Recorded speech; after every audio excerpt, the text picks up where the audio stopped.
कोलकाता में डॉक्टर के रेप और हत्या को लेकर पूरे देश में गुस्से का माहौल है। इस बीच ममता सरकार ने एक चौंकाने वाला फैसला लिया है। इसके तहत प्रदेश विभिन्न मेडिकल कॉलेज और सरकारी अस्पतालों में तैनात प्रोफेसरों और डॉक्टरों का ट्रांसफर कर दिया गया है। इन प्रोफेसरों और डॉक्टरों की संख्या 42 है। इनमें वह डॉक्टर और प्रोफेसर भी शामिल हैं जिन्होंने इस मामले में आवाज उठाई थी।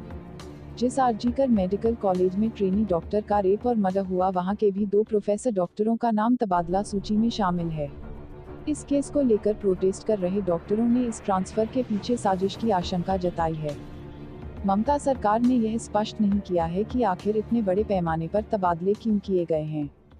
वहीं भाजपा ने भी पश्चिम बंगाल सरकार के इस फैसले पर सवाल उठाया है। भाजपा IT सेल के प्रमुख अमित मालविया ने इसको लेकर एक्स पर पोस्ट किया है। उन्होंने लिखा है कि 16 अगस्त को पश्चिम बंगाल के स्वास्थ्य विभाग ने 8 पेज की लंबी ट्रांसफर लिस्ट जारी की है। इससे हालात और मुश्किल होंगे। उन्होंने आगे लिखा कि ममता बनर्जी का निशाना मेडिकल कॉलेज कोलकाता और कलकत्ता नेशनल मेडिकल कॉलेज है, क्योंकि यह दोनों ही कॉलेज प्रदर्शन के प्रमुख सेंटर हैं। मालविया के मुताबिक इन दोनों प्रतिष्ठित संस्थानों से अभी तक 5 प्रोफेसरों का तबादला हुआ है। इन्हें सिलीगुड़ी, तुमलुक और झारग्राम भेजा गया है। गौरतलब है कि IMA ने देश भर में 24 घंटे के लिए डॉक्टरों की सेवाएं बंद की हैं। इससे शनिवार को OPD में कामकाज ठप पड़ गया। IMA के मुताबिक सभी आवश्यक सेवाएं बहाल रखी जाएंगी। हताहतों को संभाला जाएगा। हालांकि नियमित OPD काम नहीं करेंगी और वैकल्पिक सर्जरी नहीं की जाएंगी। उन सभी क्षेत्रों में जहां भी आधुनिक चिकित्सा डॉक्टर सेवा प्रदान कर रहे वापसी होगी है। IMA को इसके डॉक्टरों का उचित कारण होने की वजह से राष्ट्र की सहानुभूति की आवश्यकता है।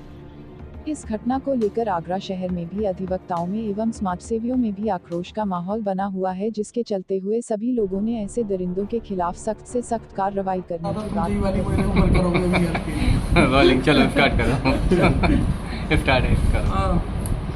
की। सभी नगरवासियों को और भारतीय जनता पार्टी की ओर से बहुत बहुत शुभकामनाएं। रक्षाबंधन और जन्माष्टमी की आपको धूमधाम से रक्षाबंधन और जन्माष्टमी पर्व को सुरक्षा के साथ मनाएं। देखिए, आपका ये कहना कि इस तरह की घटना, मुझे बड़ा दुख हो रहा है कि कैसे एक डॉक्टर, भावी डॉक्टर के साथ इस तरह की घटना कलकत्ता में हॉस्पिटल में हुई, जिसकी जितनी भी निंदा की जाए उतनी भी कम है। और मुझे तो ये नहीं समझ में आता है कि ऐसे लोग कैसे ये कर लेते हैं, जो करने में भी उनका वो नहीं सोचते हैं कि वो क्या कर रहे हैं। पूरे देश में इस बात को लेके बहुत शोक है, इस बात को लेके बहुत एजिटेशन है। जगह जगह धरने और प्रदर्शन हो रहे हैं। मेरा सरकार से कहना है कि कम से कम दोषियों को पकड़ें और उनको इतनी कड़ी सज़ा दें जिससे कि कोई भी आगे करने वाला इस बात को करने से पहले 100 दफ़े सोचे। क्या इस तरह ऐसी घटनाओं के लिए कोई एक ऐसा नया कानून होना चाहिए? बहुत ज़रूरी है। इस तरह की घटनाओं पे कानून होना चाहिए और इस पे राजनीति नहीं होना चाहिए।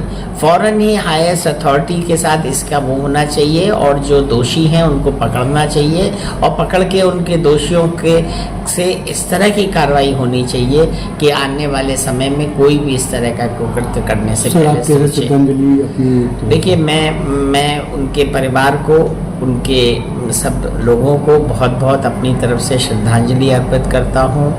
और अगर कहीं भी हम कुछ मदद कर सकें तो बहुत अच्छा होगा। आज आगरे में भी शाम को 5 बजे कैंडल लाइट मार्च हो रहा है। मेरे आप सब लोगों से ये करबद्ध प्रार्थना है कि इस तरह के कुकृत्य कभी ना करें, ना करने दें, और अगर हो रहे हों तो उसको बचाने की कोशिश करें। बहुत बहुत